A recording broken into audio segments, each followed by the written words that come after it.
तो हेलो जय हिंद दोस्तों। आज के इस वीडियो में दोस्तों आपको हेनरी का नियम बिना रटाए एकदम इजी तरीके से एकदम फील करा के समझाऊंगा, जिसमें आपको हेनरी का नियम क्या होता है उसकी परिभाषा बिना रटे कैसे समझना है, जो कि हमेशा के लिए तैयार हो जाए। उसके बाद इसकी सीमाएं या अनुप्रयोग अगर बोर्ड एग्जाम में पूछ दिया जाए तो कैसे बिना रटे लिखेंगे बोर्ड एग्जाम में एकदम सही और सटीक तरीके से। इस पर आधारित न्यूमेरिकल कैसा आ सकता है, सब कुछ इस वीडियो में बताने वाला हूं। अगर मजा ना आए तो कमेंट बॉक्स में जो चाहो वो क्रिटिसाइज करके जा सकते हो, बस वीडियो को पूरा अंत तक देखना।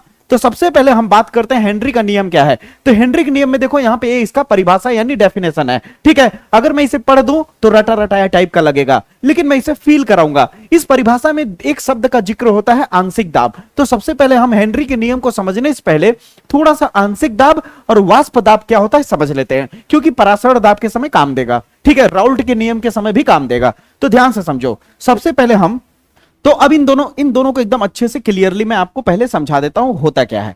जैसे मान लीजिए एक कंटेनर है मेरे पास। इस कंटेनर में मान लो भैया, इस कंटेनर में मान लो मैंने कुछ लिक्विड लिया, ठीक है। किसी ने पूछा क्या लिक्विड लिया, मैंने बोला ए नाम का कोई द्रव लिया, ए नाम का मैंने कोई द्रव लिया। लेकिन हाँ ये बात है कि ए के अलावा इसमें और कुछ नहीं है, यानी ये कह सकते हो शुद्ध है। शुद्ध का मतलब इसमें कोई मिलावट नहीं है। ये जो द्रव है ये कैसा द्रव है, शुद्ध द्रव है। कैसा है भैया, शुद्ध द्रव है। इतनी बात समझ लीजिए। अब इस शुद्ध द्रव जो है, इस शुद्ध द्रव को अगर ध्यान से देखा जाए तो इसमें कुछ मिलाया नहीं है मैंने, क्लियर है। अब मजे की बात देखो कि अगर मैं इसे धीरे धीरे गर्म करने लगूंगा, अगर धीरे धीरे मैं क्या करने लगूं, गर्म करने लगूं, तो धीरे धीरे क्या होगा, गर्म होता जाएगा होता जाएगा होता जाएगा होता जाएगा। तो जैसे जैसे गर्म होता जाएगा इसकी सतह पे ये जो अणु है दबाव डालने लगेगा। इसकी सतह पे अणु क्या करने लगेगा, नीचे की तरफ दबाव डालेगा। क्यों दबाव डालेगा, दबाव डाल के ऊपर उठने के लिए, ठीक है। टेम्परेचर और बढ़ाएंगे दबाव और बढ़ता जाएगा, टेम्परेचर और बढ़ाएंगे दबाव और बढ़ता जाएगा। समझने की कोशिश करिए प्लीज, ठीक है। तो मान लीजिए बाहर का दबाव, मान लीजिए बाहर का वायुमंडलीय दबाव 1 atm है। थोड़ी देर के लिए समझिए, ठीक है। और ये गैस कब बनता है ध्यान से समझिए। जैसे मैं टेम्परेचर बढ़ाऊंगा दबाव बढ़ता जाएगा, टेम्परेचर बढ़ाऊंगा दबाव बढ़ता जाएगा, ठीक है।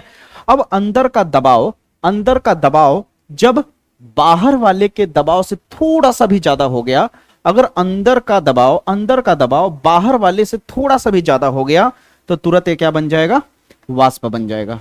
किस में कन्वर्ट हो जाएगा, वाष्प में बदल जाएगा। अब मजे की बात देखो कि ये जो है वेपराइज हो गया, वाष्प में बदल गया। किस में बदल गया, वाष्प में बदल गया। वाष्प का मतलब होता है गैस में बदल गया, ठीक है। अब मजे की बात देखो, तो वाष्प में बदलने के लिए कोई ना कोई दबाव डाला इसने, गर्म करते गए दबाव बढ़ता गया, गर्म करते गए अंदर का दबाव बढ़ता गया।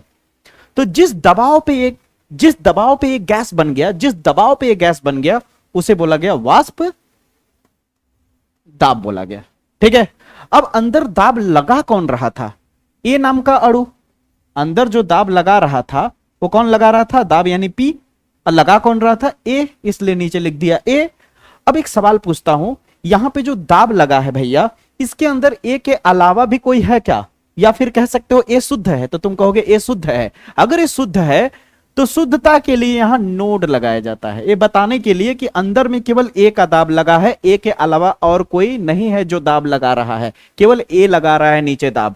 और दाब एक कौन लगाता है, जब ये गर्म होता जाएगा तो दबाव बढ़ता जाएगा, गर्म करते जाओगे दबाव बढ़ता जाएगा। एक ऐसी स्थिति आती है कि अंदर का प्रेशर अगर बाहर वाले वायुमंडल दाब से ज्यादा हो जाएगा तो ये वेपराइज हो जाएगा। समझ आई मेरी बातें। तो इस स्थिति में इसे कहा जाता है कि अंदर में जितना दाब लगाया गया उसे बोला गया वाष्प दाब। यानी जिस दाब पर ये वेपराइज हो गया, जिस दबाव पे ये भाप बन गया उसे बोला गया वाष्प दाब। और उसे इंडिकेट किया जाता है पी नोड से। ए है इसलिए ए लगा दिया, ठीक है। नोड क्यों लगाया, नोड ये दर्शाता है कि यहां पे शुद्धता है, यहां पे कोई अशुद्धि नहीं है। इतनी बात क्लियर हुई। अब मान लो यही सेम चीज थोड़ा सा बस पेशेंस रखना, 2 मिनट, इतना क्लियर समझ के जाओगे ना कि बहुत आप बड़े बड़े बैच भी लेकर के इतना डिटेल में नहीं सीख पाओगे, ठीक है ना। बस ध्यान से देखना, इतना बेहतरीन समझाऊंगा कि आप दूसरे को समझा सकते हो, बस फील करो चीजें। अब बताओ वाष्प दाब इजीली समझा पाओगे कि नहीं। बहुत लोग जो वीडियो मेरे को देख रहे हो, अब आप खुद सोच के देखो, आपको यह बात पता चल गया कि दुनिया में कोई भी लिक्विड जब वेपराइज होता है, जब गैस बनता है, तो इसका मतलब साबित हो गया कि अंदर का दाब बाहर वाले वातावरण के दाब से ज्यादा हुआ तभी यह गैस बना। ये बात आपको शायद पता ना रहा होगा, लेकिन अब जान लीजिए कि अंदर का दाब अगर बाहर वाले वायुमंडलीय से ज्यादा हुआ तभी जाके गैस बनता है। और उसी दाब को बोला जाता है वाष्प दाब, जिस दाब पे गैस बना। अब ध्यान से समझिए, यही जो ए नाम का आपने द्रव लिया है वही सेम है, कोई चेंजेस नहीं, वही सेम चीज है, वही सेम चीज है, कोई चेंजेस नहीं। लेकिन मैंने किया क्या इस बार मैंने ए के साथ साथ कुछ और भी मिला दिया, बी नाम का कुछ पदार्थ मिला दिया। अब क्या मिला दिया? बी नाम का कुछ पदार्थ मिला दिया। तो क्या अब ये ईमानदारी से बताइए, क्या ये शुद्ध रह गया? ए शुद्ध तो नहीं रह गया, मिश्रण हो गया, अशुद्धि आ गई। बी नाम का कोई चीज मिल गया तो इसका मतलब इसमें केवल और केवल ए तो रह नहीं गया, इसका मतलब ये कह सकते हो अब ए जो है शुद्ध नहीं रह गया। तो अब इसे वेपराइज होने के लिए, ए वाले को भाप बनने के लिए जिस दाब की जरूरत पड़ेगी, जिस दाब की जरूरत पड़ेगी उस दाब को बोला जाएगा आंशिक दाब, और इसे बोला जाएगा पी ए। अब यहां नोड नहीं लगाया जाएगा। नोड क्यों नहीं लगा? क्योंकि ये अशुद्ध है। अगर शुद्ध होता तो क्या लगा देते? नोड लगा देते। समझ में मेरी बात है? मिलाने के बाद, किसी अशुद्धि को मिलाने के बाद जब उसके बाद जो दाब लगेगा, उस अशुद्धि मिलाने के, अब अशुद्धि मैंने मिला दिया, अब गर्म करने पर ए को भाप बनने के लिए जितने दाब की जरूरत पड़ेगी उसे अब वाष्प दाब ना बोल के आंशिक दाब बोला जाएगा। ये दोनों क्लियर हो गया होगा। अगर यहां तक क्लियर हो गया तो अब हमें समझना है एक्चुअली में हेनरी का नियम क्या है। तो अब बड़ा गहराई से, बड़ा ध्यान से देखिएगा, हेनरी का नियम क्या है। परिभाषा बिना रटा एकदम क्लियर कर दूंगा मैं, ठीक है? परिभाषा एकदम इजीली समझ आ जाएगा। तो अब देखिए हेनरी ने क्या कहा। हेनरी ने कहा कि अगर आप कोई कंटेनर में, अगर आप किसी कंटेनर में भैया कोई द्रव ले रहे हो, इस कंटेनर में मान लो आपने द्रव लिया, पानी हो सकता है, कुछ और हो सकता है, ठीक ना? आप कोल्ड ड्रिंक पीते हो, देखते हो, उसमें भी हेनरी का नियम लागू होता है। कैसे अभी बताऊंगा मैं, ठीक है? मान लो मैंने एक द्रव ले लिया, एक विलायक ले लिया। क्या ले लिया? विलायक। किसी ने पूछा विलायक क्या है, मैंने बोला ए नाम का कोई विलायक लिया है मैंने, ठीक है? यहां तक समझ है? अब किसी ने बोला कि बाहर से क्या मिला रहे हैं, तो मैंने बोला बाहर से मैं कुछ गैस मिला रहा हूं। बाहर से क्या मिला रहा हूं? गैस। बी नाम का मैं बाहर से गैस मिला रहा हूं, ये देखो। लेकिन ये तो बात आपको पता है, गैस द्रव में आसानी से घुलता नहीं है। क्या घुल जाएगा आसानी से? कभी नहीं घुलेगा, ठीक है? तो इसके लिए क्या करेंगे, हम बाहर से दबाव डालेंगे ताकि गैस आसानी से क्या हो जाए, गैस आसानी से क्या हो जाए, घुल जाए। यहां पे मान लो मैंने लगा दिया एक पिस्टन, यहां क्या लगा दिया, बुक में देखोगे तो यही डायग्राम सेम दिखेगा, ठीक है? लेकिन आपको लोग परिभाषा रटा के चले जाएंगे लेकिन फील नहीं कराएंगे। अब जरा सोच के देखो ईमानदारी से, अगर इस पिस्टन को कस के अंदर की तरफ दबाया जाए, दाब लगाया जाए बाहर से, अगर पिस्टन को अंदर की तरफ दबाया जाए तो ये पीला वाला जो गैस है धीरे धीरे अंदर घुलने लगेगा या नहीं? सच सच बताइए, ये जो पीला वाला है वो अंदर धीरे धीरे घुलने लगेगा द्रव में, हाँ या ना? जैसे जैसे दबाव बढ़ाते जाओगे अंदर घुलता जाएगा। दबाव बढ़ते जाओगे पीला वाला अंदर घुलता जाएगा, दबाव बढ़ाते जाओगे पीला वाला अंदर घुलता जाएगा। मान लेते हैं कि इतना हिस्सा पीला वाला अंदर घुल चुका है और बाकी ऊपर है, ठीक है? ये पीला वाला द्रव में घुल चुका है, पीला वाला गैस। तो इसको घोलने के लिए क्या लगाया गया? बाहर से दाब लगाया गया। क्या लगाया गया? दाब लगाया गया। और ये जो दाब होगा, इस दाब को क्या बोला गया? बाहर का दाब जो लगाया गया घोलने के लिए। तो इसे घुलने में जितने दाब की जरूरत पड़ी, इतने लोगों को घुलने के लिए, इतने लोगों को जितना घुला है अंदर में, इतने लोगों को घुलने के लिए जो बाहर से दाब लगाया गया उसे बोला गया, उस दाब को आंशिक दाब। इसे हम नाम दे देते हैं पी। चाहो तो आप बी भी लगा सकते हो, ठीक ना? लेकिन अभी हम नाम नहीं लिखेंगे, ए और बी यूज नहीं करना है हमें, ठीक है? ये क्या बोल दिया? आंशिक दाब। बाहर से मैंने एक दाब लगाया इसको घोलने के लिए, इतने लोगों को घोलने के लिए मैंने बाहर से जो दाब लगाया उसे आंशिक दाब बोल दिया। अब आंशिक शब्द क्यों लगाया? क्योंकि इसमें दो लोग हैं, ए और बी, मिश्रण है, तो मिश्रण में वाष्प दाब लगा नहीं सकते। क्लियर हुआ? अब मैंने किसी द्रव को घोलने के लिए बाहर से क्या किया? दाब लगाया। किसी विलायक में किसी गैस को घोलने के लिए मैंने क्या लगाया? बाहर से आंशिक दाब लगाया। यहां तक क्लियर है? कोई दिक्कत? कोई दिक्कत नहीं। अब ये द्रव इतना अंदर घुल चुका है। अब द्रव क्या हो चुका है? अंदर घुल चुका है। किसी ने पूछा कि भाई कितना द्रव अंदर घुल गया है? हाँ, कितना द्रव अंदर घुल गया है? तो मान लो, सपोज करो, सपोज करने में क्या जाता है, मान लो सपोज कर लो कि अंदर जो द्रव घुला है, मान लो सपोज करो कि बी नाम का जो द्रव घुला है अंदर, बी नाम का जो द्रव घुला है वो मान लो 2 मोल घुला है। कितना? 2 मोल। समझने भर के लिए मान लो 2 मोल घुल गया है, ठीक है। और किसी ने पूछा कि पहले से ही ये कितने थे, तो मैंने बोला कि ये पहले से ही मान लो 5 मोल था। कितना? 5 मोल था, ठीक है। ए नाम का जो विलायक है व्हाइट वाला, वो पहले से ही इस डब्बे के अंदर कितना था? 5 मोल था। और जब मैंने दाब लगा के बी वाले को घोला, तो अभी भी देखो बी वाले कुछ ऊपर हैं और कुछ अंदर घुल चुके हैं। तो जितना अंदर घुल चुका है वो कितना घुला है, तो मैंने अभी सपोज किया कि मान लो 2 मोल घुल गया। कितना घुल गया? 2 मोल। और ये 5 मोल पहले से ही था। मोल प्रभाव सिखाओ ना पिछले वाले वीडियो में। अब तुम क्या करो, सिंपल सा चीज करो कि इन दोनों का, यानी जो तुम्हारा घुल गया है, जितना जितना पीला वाला हिस्सा घुल गया है, जितना पीला वाला हिस्सा घुल गया है उसका मोल प्रभाज निकाल दो। जितना पीला वाला हिस्सा घुला है उसका क्या निकाल दो? मोल प्रभाज। यानी मोल प्रभाज किसका निकालना है? बी वाले का। पीला वाला जो घुला है उसको बी बोलते हैं, तो बी वाले का मोल प्रभाज निकालना है। किसका मोल प्रभाज निकालना है? बी वाले का। तो बी वाले का मोल प्रभाज क्या होता है? जिसका मोल प्रभाज निकाल रहे हो उसको ऊपर लिखो और बाकी दोनों को जोड़ दो।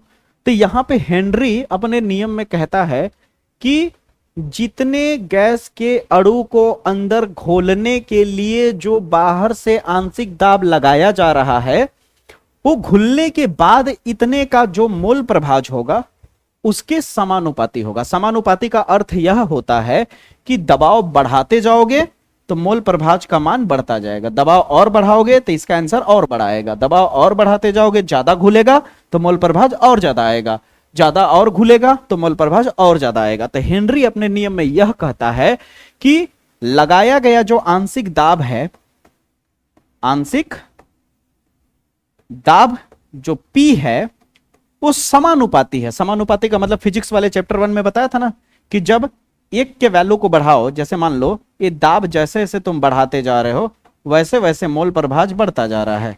तो एक के वैल्यू को बढ़ाने से दूसरा जब बढ़ता है तो वहां पे क्या आ जाता है? समानुपाती आ जाता है। तो आंशिक दाब जो है वो समानुपाती होगा किसके? मोल प्रभाज के, विलेय के मोल प्रभाज, यानी मोल प्रभाज के। ये कौन कह रहा है? हेनरी अपने नियम में कह रहा है। परिभाषा बिना रटे समझ में आ चुका होगा आपको। अभी देखना, मैं प्रूफ करके दिखाऊंगा, बस थोड़ा पेशेंस रखना। मेरे वीडियो में रटने वाला काम नहीं होता है, इसलिए थोड़ा सा पेशेंस रखना आप लोग, ठीक है। ये मोल प्रभाज को मान लो मैंने एक्स से इंडिकेट कर दिया, जिसे काई भी कहते हैं, ठीक है। अब मजे की बात देखो, यहां पे इसे चाहूं तो मैं ऐसे भी लिख सकता हूं, P प्रोपोर्शनैलिटी एक्स, ठीक है। यहां तक क्लियर हुआ? कोई दिक्कत नहीं। अब एक चीज और देखो कि अगर ये प्रोपोर्शनैलिटी हटता है, ये सिंबल हटता है, तो कोई ना कोई एक कांस्टेंट आता है। क्या आता है? कांस्टेंट, यानी के। और यहां लगा सकते हैं एच, यानी ये कांस्टेंट का नाम दे देंगे। एच का मतलब हेनरी और के का मतलब कांस्टेंट, यानी हेनरी कांस्टेंट, यानी हेनरी नियतांक कह सकते हो। ये हो गया एक्स, ठीक है। अब इसे के एक्स, अगर के एच को अकेला करोगे तो क्या हो जाएगा? P बटा एक्स हो जाएगा। यही है हेनरी का सूत्र, हेनरी स्थिरांक। यानी इसको क्या बोला जाता है? इसको बोला जाता है हेनरी नियतांक, या फिर नियतांक को स्थिरांक भी कह सकते हो। तो ये तो मैंने पूरा क्लियर समझा दिया कि हेनरी क्या कहना चाहता है। हेनरी सीधे सीधे कहना चाहता है कि तुम किसी भी गैस को अगर द्रव में घोल रहे हो, किसी भी गैस को द्रव में घोल रहे हो, तो घोलने के लिए बाहर से दबाव डालना पड़ेगा। और बाहर से तुम जितना ज्यादा दबाव डालते जाओगे, घुलने के बाद उसका मोल प्रभाज उतना ही बढ़ता जाएगा। दबाव बढ़ाओगे, मोल प्रभाज भी बढ़ता जाएगा। किसका? जो घुल रहा है। समझ आई मेरी बातें? अब यही हेनरी अपने परिभाषा में कहता है। देखो ध्यान से, इसे आप पढ़ के देख लो। अब ये जो प्रोसेस हो रहा है, एक चीज और बता दूं, ये जो प्रोसेस होता है ये स्थिर ताप पर होता है, यानी टेम्परेचर को बढ़ाना घटाना नहीं है। जिस टेम्परेचर पे अगर ये 40 डिग्री सेल्सियस पे काम हो रहा है तो उतना ही पे रहेगा, अगर 25 पे हो रहा है तो उतना ही पे रहेगा। ना तो ज्यादा करना है टेम्परेचर, ना तो कम करना, याद रखना। वही बात यहां कहता है हेनरी अपने नियम में, कह रहा है कि हेनरी के नियम के अनुसार स्थिर ताप पर किसी गैस का वाष्प अवस्था में आंशिक दाब, वाष्प अवस्था में आंशिक दाब जो मैंने लगाया, ठीक है, आंशिक दाब, उस विलयन में गैस के मोल प्रभाज। अब कौन सा गैस क्यों बोल रहा है ये? क्योंकि ये जो घुला पहले गैस था ना, तो जो घुल चुका है उसके अणु को अभी भी गैस कहा जा रहा है, ठीक है, ठीक है, ठीक है, ठीक है। तो विलयन में, उस विलयन में गैस के मोल प्रभाज उस विलियन में गैस के मोल प्रभाज के समानुपाती होता है। इसे हेनरी का नियम कहा जाता है। कितना सिंपल सा है। पहले आपको क्या करना है, नियम लिखना है। नियम लिखने के बाद यहां से आपको पूरा अच्छे से करना है। दिख रहा है ये चीज, इतना ठीक है। जब यहां तक हो जाएगा तो उसके बाद आपको समझना होगा हेनरी के नियम की सीमाएं। अब सीमा में अगर एक चीज नोटिस करो, तभी मैंने क्या बोला, उसकी सीमाओं में लिमिटेशन क्या है कि टेम्परेचर ना तो बढ़ाना है ना तो घटाना है, टेम्परेचर कांस्टेंट रखना है। तो देखो पहला तो तुम ऐसा ही लिख सकते हो कि ताप स्थिर होना चाहिए। क्या होना चाहिए सीमा में, ताप स्थिर होना चाहिए, दाब उच्च नहीं होना चाहिए, टेम्परेचर प्रेशर बहुत ज्यादा उच्च नहीं होना चाहिए, ताप बहुत कम नहीं होना चाहिए। बहुत हद से ज्यादा कम हो जाएगा तो गैस क्या हो जाएगा, वो सॉलिड स्टेट में आ जाएगा। समझ रहे हो, क्लियर हुआ। अगर अनुप्रयोग की बात करूं तो अनुप्रयोग बड़ा सिंपल सा है। जैसे गोताखोर वगैरह देखे होंगे, उनमें भी हेनरी का नियम काम करता है। लेकिन सबसे इजी, सबसे बेहतरीन, जो सबसे ज्यादा तुम्हें याद हो सकता है वो अनुप्रयोग देखो। सोडा वाटर अगर तुमने पिया होगा, चलो सोडा वाटर छोड़ो, तुमने कोल्ड ड्रिंक पिया है। कोल्ड ड्रिंक का अगर ढक्कन खोलते हो तो अचानक फुस से जब खुलता है तो उसमें से बुदबुदाहट टाइप का आवाज आता है और बाहर गैस निकलने लगता है बुदबुदाहट की तरफ, ऐसे ऐसे ऐसे ऐसे करके गैस निकलने लगता है बाहर की तरफ। वो गैस कौन सा होता है, CO2। क्योंकि जब वो कोल्ड ड्रिंक उस बोतल में भरा गया होगा तो उसके बाद उसमें CO2 अगर हटा दिया जाए ना तो नॉर्मल कोल्ड ड्रिंक तुम्हें रसना जैसा लगेगा ही नहीं कि तुम कोल्ड ड्रिंक पी रहे हो। पूरा मजा तो CO2 का ही है। समझ रहे हो आप। तो CO जब वो कोल्ड ड्रिंक भरा जाता है तो उसी दौरान एक पाइप होती है उसमें, जो उसके साथ साथ कोल्ड ड्रिंक के साथ साथ CO2 गैस को भी बड़ी प्रेशर के साथ भरती है करके, ऐसे समझ रहे हो ना, उसमें भर जाती है। लेकिन जब तुम ढक्कन खोलते हो तो अचानक उसका दाब कम हो जाता है, जिसकी वजह से वो गैस फिर से बाहर आने लगती है। यहां भी हेनरी का ही नियम काम करता है। तो सोडा वाटर में जब बोतल खोलते हो तो दाब कम हो जाता है और ताप में वृद्धि हो जाती है, फलस्वरूप CO2 बुदबुदाहट के रूप में बाहर निकलता है। यह भी हेनरी के नियम का एक अनुप्रयोग है। फेफड़ा, जो हम लोग का फेफड़ा है, फेफड़े देखो, जब हम सांस ले रहे हैं ऐसे ऐसे तो अंदर क्या हो रहा है, वायु जा रहा है। वायु में क्या है, ऑक्सीजन है। ऑक्सीजन ब्लड के अंदर घुल रहा है। घुलने का मतलब होता है, समझ रहे हो ना, दबाव के साथ, क्योंकि ब्लड भी तो लिक्विड है ना, द्रव है, और जो ऑक्सीजन है वो गैस है। तो गैस को ब्लड में घुलने के लिए क्या चाहिए, दबाव चाहिए ना, तो फेफड़ा दबाव डालता है। समझ आई मेरी बातें, क्लियर हुआ। तो यहां पे कह रहा है कि फेफड़े से रक्त में O2 यानी ऑक्सीजन और CO2 का आदान प्रदान जो होता है हेनरी के नियम के आधार पर ही होता है। उम्मीद करता हूं हेनरी का नियम एकदम अच्छे से क्लियरली आपको स्मूथली तरीके से समझ में आ गया होगा, ठीक है ना। नहीं तो आपको रटा हुआ टाइप का बहुत लग रहा होगा इससे पहले अगर आपने देखा होगा तो। अब आपको एकदम अच्छे से क्लियरली समझ आ गया उम्मीद करता हूं। अब दोस्तों आपको क्या करना है, इस वीडियो को देखने के बाद इस वीडियो को अपने दोस्तों को ज्यादा से ज्यादा शेयर करिएगा। केमिस्ट्री का प्लेलिस्ट में बना दिया हूं, एकदम सीरियल वाइज से देखिए। अगर आपने अभी शुरू से वीडियो नहीं देखा है तो 2027 बोर्ड के लिए मैंने प्लेलिस्ट बना दिया है। फिजिक्स का पहला चैप्टर कंप्लीट हो चुका, उसे आप एकदम अच्छे से जाकर के देखिए, ठीक है। और केमिस्ट्री का भी प्लेलिस्ट बना दिया हूं, पूरी प्लेलिस्ट में इंक्लूड करते जाऊंगा वीडियो को, आप देखते जाइए, ठीक है दोस्तों। तो दोस्तों मुलाकात करेंगे अगले वीडियो में, तब तक के लिए जय हिंद, जय भारत।